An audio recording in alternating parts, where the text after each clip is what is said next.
Hello साथियों, आप सभी का मेरे चैनल पर स्वागत है। तो आज हम देख रहे हैं भारतीय राज्य व्यवस्था, इंडियन पॉलिटी के बारे में पढ़ेंगे। भारतीय राज्य व्यवस्था के हम इतिहास के बारे में जानेंगे, अपने भारत के जो हमारा प्राचीन इतिहास है उसके बारे में जान पाएंगे।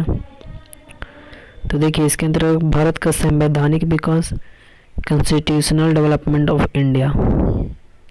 तो चलिए दोस्तों देखते हैं। रेगुलेटिंग एक्ट, समय रेगुलेटिंग एक्ट का बात है 1773 ईस्वी में द्वारा सर्वोच्च न्यायालय की स्थापना। जो रेगुलेटिंग एक्ट था उसके द्वारा 1773 द्वारा सर्वोच्च न्यायालय की स्थापना कहाँ की गई थी? एक तो कहाँ की गई थी जो था, और कब की कौन से ईस्वी में की गई थी? तो रेगुलेटिंग एक्ट 1773 के द्वारा कलकत्ता में सर्वोच्च न्यायालय की स्थापना की गई थी। और कब की गई थी? तो ये 1774 में की गई थी। तो ये बात आप ध्यान रखिएगा साथियों। चलिए आगे बढ़ते हैं। अगला जो प्रश्न है कि भारतीयों को भारत के प्रशासन में, भारतीयों को क्या था, भारत के प्रशासन में भाग लेने का अधिकार किस अधिनियम के द्वारा प्राप्त हुआ? तो भारतीयों के भारत के प्रशासन के भाग लेने का अधिकार कौन सा अधिनियम है? तो ये जो अधिनियम है यह चार्टर एक्ट 1833 का अधिनियम था। चार्टर एक्ट 1833 के द्वारा जो अधिनियम था इसमें था कि भारत के प्रशासक में भाग लेने का अधिकार है। किसको? तो भारतीयों को। ये चार्टर एक्ट 1833 की बात है साथियों। तो आगे बढ़ते हैं। भारतीय विधान परिषद को बजट पर बहस करने की शक्ति किस अधिनियम के द्वारा हुई है? जो भारतीय विधान परिषद हमारी है उसकी बजट पर बहस करने का शक्ति जो किस अधिनियम द्वारा प्राप्त हुआ? तो यह जो अधिनियम है यह भारत परिषद अधिनियम 1892 द्वारा पारित है कि भारत विधान परिषद को बजट पर क्या कर सकता है? बजट पर संसद में बहस कर सकता है। तो यह जो अधिनियम है यह भारत परिषद अधिनियम 1892 के तहत है, ऐसा है। तो ये बात आप याद रखिएगा साथियों। चलिए आगे बढ़ते हैं। अगला, केंद्रीय विधानमंडल सर्वप्रथम किस अधिनियम द्वारा द्विसदनीय बनाया गया? जो केंद्रीय का जो विधानमंडल हमारा है वह सर्वप्रथम किस अधिनियम द्वारा क्या किया गया? द्विसदन, मतलब 2 सदन बनाया गया। तो यह जो किया गया था वह 1919 के भारत शासन अधिनियम द्वारा। कब? तो 1919 के भारत शासन अधिनियम द्वारा यह किया गया था, द्विसदनीय। तो ये बात आप ध्यान रखिएगा साथियों। चलिए आगे बढ़ते हैं। अगला, भारत के राष्ट्रपति को अध्यादेश ऑर्डिनेंस निर्गत करने की शक्ति मूलतः किस अधिनियम से प्रेरित है? तो जो भारत के राष्ट्रपति को अध्यादेश जो निर्गत करने की जो शक्ति का अधिनियम है वह कौन सा अधिनियम है साथियों? तो यह भारत शासन अधिनियम 1935। भारत शासन अधिनियम 1935 के तहत राष्ट्रपति को अध्यादेश निर्गत करने की शक्ति निहित है, उससे प्रेरित है, उसमें आधारित है। अगला साथियों अब देखते हैं भारत का संवैधानिक विकास। तो ईस्ट इंडिया कंपनी के अंतर्गत साथियों जो भारत का संवैधानिक विकास है उसमें बहुत सारे कंपनियों का आगमन था, जैसे बहुत सारे पिट्स कहे गए हैं। भारत का संवैधानिक विकास ईस्ट इंडिया कंपनी के अंतर्गत पहला था जो रेगुलेटिंग एक्ट कब आया था साथियों? तो ये 1773 में आया था साथियों। ईस्ट इंडिया कंपनी, ये सारे जो कंपनियां भी देख रहे हैं इसमें ईस्ट इंडिया कंपनी का जैसा रेगुलेटिंग एक्ट 1773 में, फिर पिट्स इंडिया एक्ट 1784 में आया, फिर चार्टर एक्ट 1793 में आया साथियों, फिर चार्टर एक्ट, एक और चार्टर एक्ट आया 1813 में आया साथियों, फिर चार्टर एक्ट ही आया 1833 में, फिर चार्टर एक्ट आया 1853 में। ये सारे ईस्ट इंडिया कंपनी के अंतर्गत आया साथियों। अब हम देखते हैं ब्रिटिश क्राउन के अंतर्गत कौन कौन सा आया था। तो पहला आया था भारत शासन अधिनियम 1858 के समय आया था, जो ब्रिटिश क्राउन के अंतर्गत आया था साथियों। अगला क्या, भारतीय परिषद अधिनियम 1861 में आया था। कब आया था? तो ये भारतीय परिषद अधिनियम 1861 में आया था साथियों। अगला है भारत परिषद अधिनियम ये 1892 में अधिनियम वही है, भारत शासन अधिनियम ऊपर में है, लेकिन अगला में क्या, भारत परिषद अधिनियम, बस समय चेंज हो गया कि 1861 में आया था, फिर 1892 में आया था। फिर भारत परिषद अधिनियम कब आया था? 1909 में साथियों। फिर भारत शासन अधिनियम कब आया था? 1919 में साथियों। फिर भारत शासन अधिनियम आया था 1935 में साथियों। तो आगे देखते हैं, भारतीय स्वतंत्रता अधिनियम कब आया था साथियों? तो 1947 में आया था भारतीय स्वतंत्रता अधिनियम। चलिए साथियों आगे देखते हैं, केंद्र में द्वैत शासन व्यवस्था जिसको बोलते हैं डायरेक्टशिप सिस्टम किस अधिनियम के द्वारा लागू की गई थी साथियों? तो यह था भारत शासन अधिनियम 1935 के द्वारा केंद्र में द्वैत शासन व्यवस्था को क्या किया गया था? लागू किया गया था। अगला साथियों कि ब्रिटिश भारत में किस अधिनियम में संघीय शासन का प्रावधान है? तो ब्रिटिश भारत में किस अधिनियम द्वारा शासन? तो यह भारत शासन अधिनियम 1935 द्वारा संघीय शासन का प्रावधान किया गया। ये बात हमेशा ध्यान रखिएगा साथियों। अगला, भारत शासन अधिनियम 1919 की समीक्षा करने के लिए वर्ष 1927 में साइमन कमीशन का गठन किया गया था साथियों। चलिए आगे बढ़ते हैं। अगला साथियों है अखिल भारतीय संघ स्थापित करने का प्रावधान किस अधिनियम में किया गया था साथियों? तो यह भी था भारत शासन अधिनियम 1935 के द्वारा किया गया था साथियों। भारत शासन अधिनियम 1935। चलिए आगे देखते हैं। अगला, भारत के संविधान में केंद्र और राज्यों के मध्य किया गया शक्तियों का विभाजन भारत शासन अधिनियम 1935 है। जिसे अभी आप वर्तमान में देखते होंगे केंद्र और राज्यों के बीच शक्तियों का बंटवारा किया गया कि बहुत सारे मुद्दे पर केंद्र फैसला लेता है, बहुत सारे मुद्दे पर राज्य सरकार फैसला लेती है। तो ये जो बंटवारा जो किया गया था यह 1935 का भारत सरकार अधिनियम के तहत किया गया था साथियों। अगला, एक निर्वाचित संविधान सभा द्वारा भारत के संविधान का निर्माण करने का प्रस्ताव किसके द्वारा किया गया था? तो भारत का संविधान निर्माण करने का प्रस्ताव यह जो व्यक्ति थे वह थे क्रिप्स मिशन, ये जो संस्था था वह क्रिप्स मिशन संस्था के द्वारा किया गया था कि एक निर्वाचित संविधान सभा द्वारा भारत के संविधान का निर्माण करने का प्रस्ताव। अगला साथियों, भारतीय संविधान सभा का गठन किसके अंतर्गत किया गया था? तो जो भारतीय संविधान सभा का गठन किया गया था साथियों वह कैबिनेट मिशन 1946 के अंतर्गत किया गया था। तो कैबिनेट मिशन 1946 के अंतर्गत भारतीय संविधान सभा का गठन किया गया था साथियों, ये बात ध्यान रखिएगा। अगला साथियों, कैबिनेट मिशन द्वारा प्रस्तुत योजना के अनुसार संविधान सभा में प्रांतों से प्रतिनिधियों का निर्वाचन किस अनुपात में हुआ था? कोई भी प्रांत से प्रतिनिधियों किस अनुपात में निर्वाचित होते थे? तो उसका एक कंडीशन रखा गया था कि 10 लाख की जनसंख्या पर एक सदस्य हो गए। क्या 10 लाख की जनसंख्या पर क्या हो गए? एक सदस्य हो गए। ये कंडीशन रखा गया था साथियों। अगला, भारतीय संविधान का निर्माण करने वाली संविधान सभा के सदस्यों का चुनाव किसके द्वारा किया गया था? तो यह जो निर्माण करने वाले संविधान सभा के सदस्यों का चुनाव विभिन्न प्रांतों की विधानसभाओं के द्वारा किया गया था। वे जो विभिन्न प्रांत छोटे छोटे प्रांतों में बटे, उस समय तो छोटे छोटे प्रांत में बटे हुए थे, उसके बाद फिर लोगों को मिलाया गया तो उसी के प्रांतों को विधानसभा के द्वारा मिलाकर बनाया गया था साथियों। अगला, अंतरिम सरकार 1946 के बाद है साथियों। जवाहरलाल नेहरू क्या बने थे? तो ये राष्ट्रमंडल संबंध तथा विदेशी मामले, इनका जो विभाग था क्या था? राष्ट्रमंडल संबंध तथा विदेशी मामले। 1946 की बात करें जब अंतरिम सरकार का गठन हुआ था उस समय सदस्य जवाहरलाल नेहरू थे जो क्या थे? राष्ट्रमंडल संबंध तथा विदेशी मामलों के थे। अगला साथियों, सरदार वल्लभ भाई पटेल वे गृह थे, सूचना एवं प्रसारण थे। जो अभी गृह सूचना प्रसारण अभी आप लोग भी देखते होंगे, यही चलता आ रहा परंपरा। सरदार वल्लभ भाई पटेल का क्या था? गृह सूचना प्रसारण था।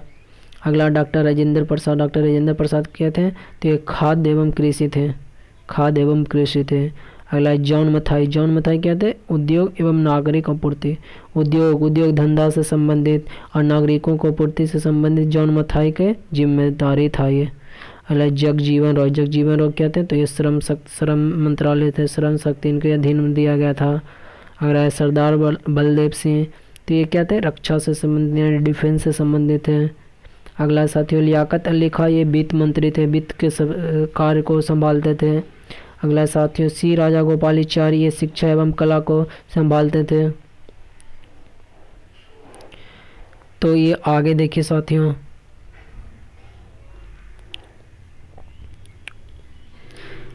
अगला, भारत की संविधान सभा की पहली बैठक कब हुई थी साथियों? तो यह हुई थी 9 दिसंबर 1946 को। 9 दिसंबर 1946 को भारतीय संविधान सभा की पहली बैठक हुई थी साथियों। अगला, भारतीय संविधान का प्रारूप draft sir B N Rau द्वारा तैयार किया गया। किसके द्वारा किया गया था? तो सर बी एन राव द्वारा तैयार किया गया था साथियों। अगला, भारतीय संविधान का स्थायी अध्यक्ष किसे चुना गया साथियों? अस्थाई तो पहले दूसरा सच्चिदानंद को चुना गया था, लेकिन अस्थाई फिर बनाया गया राजेंद्र प्रसाद को। अगला साथियों, भारतीय संविधान सभा में पंडित नेहरू द्वारा उद्देश्य प्रस्ताव कब प्रस्तुत किया गया था? तो यह जो समय था हुआ था 13 दिसंबर 1946 को पंडित नेहरू द्वारा उद्देश्य प्रस्ताव को पारित किया गया था। कब? तो 13 दिसंबर 1946 को। अगला बढ़ते हैं साथियों, नेहरू द्वारा प्रस्तुत उद्देश्य प्रस्ताव संविधान सभा में कब स्वीकृत हुआ? तो पास हुआ था 13 दिसंबर 1946 को। और स्वीकृत कब हुआ? तो यह हुआ 22 जनवरी 1947 को। 22 जनवरी 1947 को स्वीकृत हुआ साथियों। अगला है, भारतीय संविधान के निर्माण काल में संविधान सभा के कुल कितने अधिवेशन हुए? तो ये कितने हुए साथियों? तो ये 12 अधिवेशन हुए भारतीय संविधान के निर्माण काल में। टोटल कितने हुए? तो 12 हुए, याद रखिएगा, इंपॉर्टेंट प्रश्न है। अगला है, भारतीय संविधान के निर्माण में संविधान सभा को कितना समय लगा साथियों? तो 2 वर्ष 11 महीना 18 दिन लगा। कितना लगा? तो 2 वर्ष 11 महीना 18 दिन लगा साथियों। चलिए आगे बढ़ते हैं। भारतीय संविधान सभा के संवैधानिक सलाहकार कौन थे? तो भारतीय संविधान सभा के संवैधानिक सलाहकार थे सर बी.एन. रॉब्स थे। कौन थे? तो सर बी.एन. रॉब थे साथियों। चलिए आगे बढ़ते हैं साथियों। अगला, भारतीय संविधान सभा ने वर्तमान रूप में राष्ट्रीय ध्वज को कब अपनाया साथियों? तो इसको अपनाया था 22 जुलाई 1947 को अपनाया गया था। 22 जुलाई 1947 को क्या गया? अपनाया गया था भारतीय संविधान सभा द्वारा ध्वज।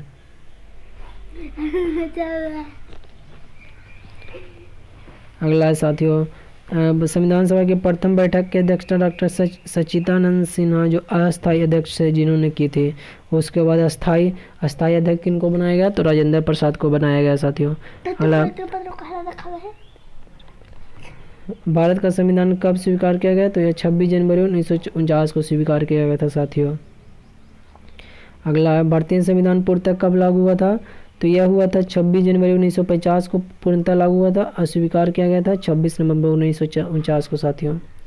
अगला, भारतीय संविधान से कुछ फैक्ट बताते हैं आपको कि 9 दिसंबर 1946 को संविधान सभा की प्रथम बैठक हुई थी साथियों, जिसमें डॉक्टर सच्चिदानंद सिन्हा को क्या बनाया गया? अस्थायी अध्यक्ष बनाया गया। तथा 11 दिसंबर 1946 को डॉक्टर राजेंद्र प्रसाद को अस्थायी अध्यक्ष बनाया गया। देखिए साथियों, 9 दिसंबर 1946 को संविधान सभा की प्रथम बैठक हुई और इसमें डॉक्टर सच्चिदानंद सिन्हा को अस्थायी अध्यक्ष चुना गया। और 11 दिसंबर 1946 को डॉक्टर राजेंद्र प्रसाद को क्या बनाया गया? अस्थायी अध्यक्ष चुना गया। तो संविधान निर्माण का परिणाम कब हुआ था? 13 दिसंबर 1946 को। और पंडित जवाहरलाल नेहरू द्वारा प्रस्तुत उद्देश्य प्रस्ताव से हुआ। और 22 जनवरी 1947 को सर्वसम्मति से क्या किया गया? स्वीकार कर लिया गया था। कब? तो 22 जनवरी 1947 को। और 26 जनवरी 1949 को भारतीय संविधान यानी अंगीकृत कर दिया गया, यानी अडॉप्ट कर लिया गया। और 26 जनवरी 1950 को क्या किया गया? इसे लागू कर दिया गया। देखिए शुरू हुआ था कब और लागू हुआ? 26 जनवरी 1950 को। 11 दिसंबर 1946 को डॉक्टर राजेंद्र प्रसाद द्वारा शुरू हुआ था। और 13 दिसंबर को निर्माण का प्रारंभ हुआ था 1946 में। और 22 जनवरी 1947 को क्या था? सर्वसम्मति से स्वीकार कर लिया गया था। और फिर इसको 26 जनवरी 1949 को क्या किया गया? अंगीकृत किया गया। आगे देखते हैं दोस्तों कि भारत का संविधान मूलतः 2 भाषाओं हिंदी तथा अंग्रेजी में लिखा गया था साथियों। और सभी सदस्यों इन दोनों प्रतियों पर क्या किया? हस्ताक्षर किए। मतलब दोनों हिंदी और इंग्लिश दोनों में क्या किए? जितना सदस्य थे सारे हस्ताक्षर अपना किए थे। चलिए आगे देखते हैं। अगला है 26 नवंबर 1949 को भारतीय संविधान किसके द्वारा अधिनियमित किया गया था? तो यह किसके द्वारा अधिनियमित किया गया था? यह संविधान सभा द्वारा अधिनियमित किया गया था साथियों। अगला, जन गण मन को भारत का राष्ट्रगान के रूप में कब अपनाया गया था? तो यह अपनाया गया था 24 जनवरी 1950 को। जन मन को भारत का राष्ट्रगान के रूप में अपनाया गया था। चलिए आगे देखते हैं साथियों। अगला है, भारत सरकार द्वारा अशोक स्तंभ को राष्ट्रीय चिन्ह के रूप में अंकित कब किया गया था? तो यह किया गया था अशोक स्तंभ को राष्ट्रीय चिन्ह के रूप में यह 26 जनवरी 1950 को किया गया था। चलिए आगे बढ़ते हैं साथियों। अगला, संविधान सभा की सलाहकार समिति एडवाइजरी कमेटी जिसको बोलते हैं सलाहकार को, इसको किनको अध्यक्ष थे? तो ये थे सरदार वल्लभ भाई पटेल को बनाया गया था। आगे देखते हैं साथियों कि संविधान सभा का झंडा समिति के अध्यक्ष कौन थे? तो झंडा समिति का अध्यक्ष कौन बनाया गया था? ये थे डॉक्टर राजेंद्र प्रसाद को। चलिए आगे देखते हैं साथियों। अगला है प्रमुख समितियां एवं उनके अध्यक्ष। उस समय जो समिति थे उनके अध्यक्ष के बारे में जानते हैं कि कौन थे उस समय का। अगला पहला कि संघ शक्ति समिति, जो संघ शक्ति का अध्यक्ष थे वे कौन थे, तो ये पंडित जवाहरलाल नेहरू थे। अगला है संघीय संविधान समिति के अध्यक्ष कौन थे साथियों, तो ये भी पंडित जवाहरलाल नेहरू ही थे। अगला प्रांतीय, जो छोटे छोटे पार्ट में थे, उनका संविधान समिति का अध्यक्ष कौन थे, तो ये थे सरदार वल्लभ भाई पटेल। अगला है साथियों प्रारूप समिति, ड्राफ्टिंग कमेटी बोल सकते हैं इसको, अध्यक्ष कौन थे, तो इसके अध्यक्ष थे डॉक्टर भीमराव अम्बेडकर। अगला साथियों मौलिक अधिकार एवं अल्पसंख्यकों संबंधी परामर्श के अध्यक्ष कौन थे, तो ये थे सरदार वल्लभ भाई पटेल। मौलिक अधिकार एवं अल्पसंख्यकों संबंधी परामर्श समिति के अध्यक्ष थे साथियों। अगला साथियों प्रक्रिया नियम समिति के अध्यक्ष कौन थे साथियों, तो ये थे डॉक्टर राजेंद्र प्रसाद, प्रक्रिया नियम समिति के अध्यक्ष। अगला है साथियों राज्यों के लिए समिति के अध्यक्ष कौन थे, तो ये भी थे पंडित जवाहरलाल नेहरू। अगला है साथियों संचालन समिति के अध्यक्ष कौन थे, तो ये थे डॉक्टर राजेंद्र प्रसाद, ये ध्यान रखिएगा साथियों। अगला है साथियों संविधान सभा के कार्यों से संबंधित समिति के अध्यक्ष कौन थे, तो कौन थे साथियों, तो ये थे जीवी मावलंकर थे। अगला डॉक्टर भीमराव अम्बेडकर की अध्यक्षता में संविधान सभा की प्रारूप समिति में 6 अन्य सदस्य थे, वे कौन कौन थे, एन गोपाल स्वामी अयंगर थे साथियों, और कहें डॉक्टर के.एम. मुंशी, मुंशी थे, बी.एम. मित्रा थे। बाद में इनके स्थान पर एन माधवराव, अल्लाह कृष्ण स्वामी अय्यर हुए, सैयद मोहम्मद सदुल्ला तथा डी.पी. खेतान थे।